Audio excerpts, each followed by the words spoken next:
Welcome to Disembodied Screams. Spoilers, possibly, maybe. Proceed with caution. With all that said, let's get started with a movie that is slowly, with each watch, becoming a personal favorite, a top 10 personal favorite. And I do believe this movie has earned its place within the horror genre, maybe even the sci-fi genre as well, because it blends them both absolutely perfectly.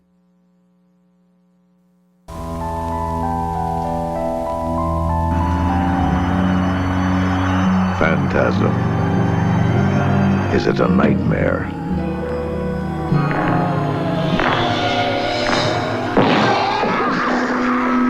Phantasm. Is it an illusion?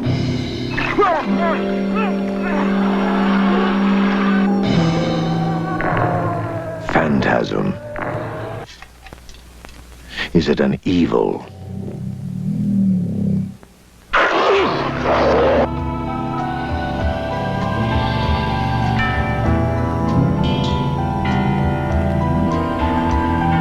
You have to take me home. But why? No questions. You must take me home. Phantasm. Is it a fantasy?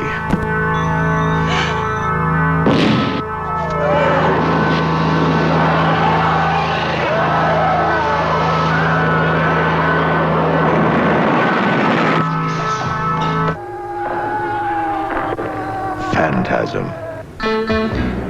Is it alive? There was nobody driving.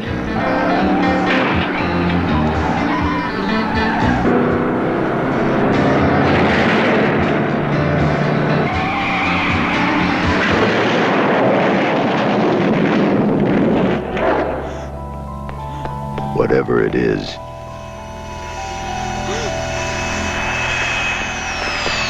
if this one doesn't scare you, you're already dead.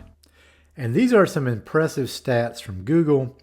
The 1979 horror film Phantasm was produced on a shoestring independent budget estimated at, get this folks, $300,000. That masterpiece was made for 300 grand. Wow. Writer-director Don Coscarelli financed the film through his father and local investors, shooting on weekends over a year. Despite this low budget, it grossed over, drumroll, you ready for this? $11 million. Some sources have it as high as $22 million. So on that little tiny budget, that is getting a return on your money, on your investment.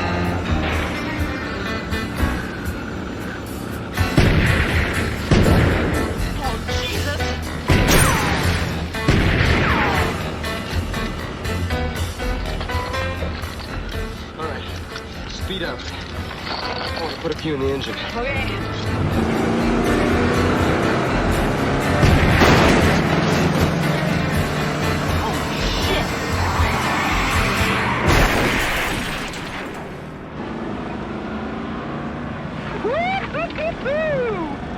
My notes say, Don made an amazing movie on a very low budget, as those stats state.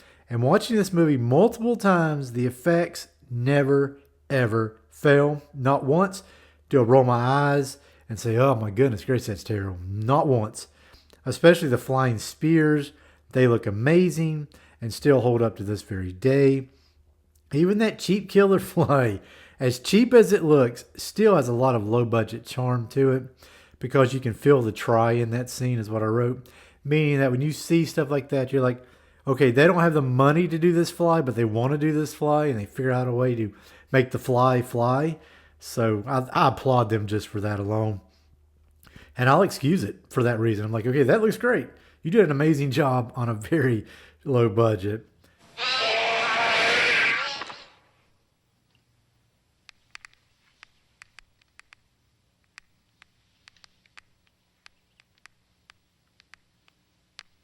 Even the shots of the alien planet look great, and the way Mike disappears into it. There's some kind of funky camera angle there as well, where they got the camera set up in a certain way with what makes him look like he disappears into it.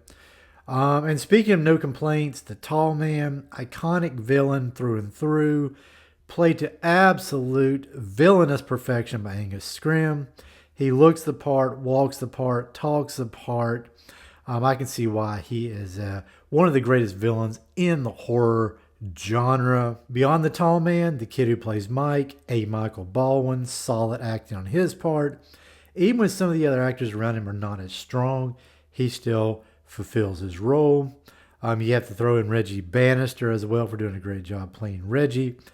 He's great in all these movies, even Part 5, as bad as it is.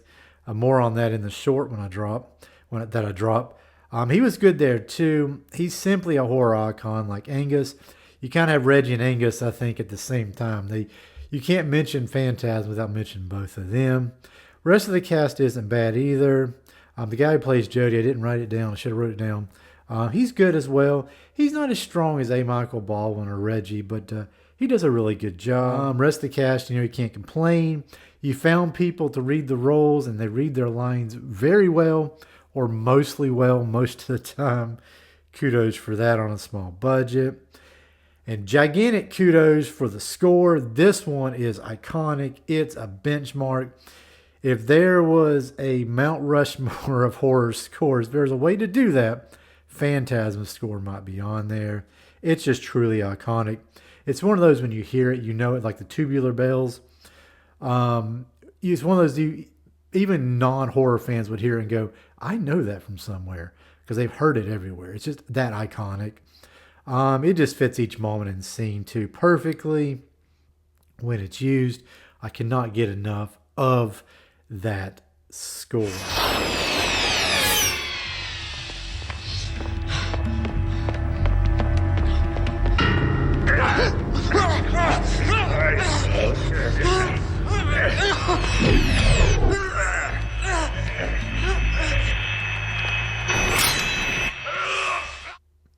Beyond those highlights, I always like the way the inside of the mortuary looks, and I always enjoy going through each of these sequels and seeing what they do with the mortuary in each one and seeing how it changes.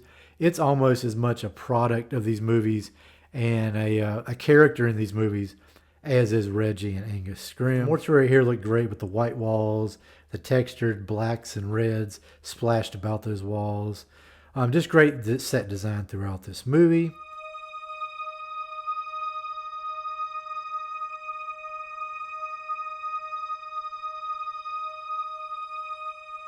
And I could go on, but I will stop here. What are your thoughts about Phantasm? Love it? Hate it?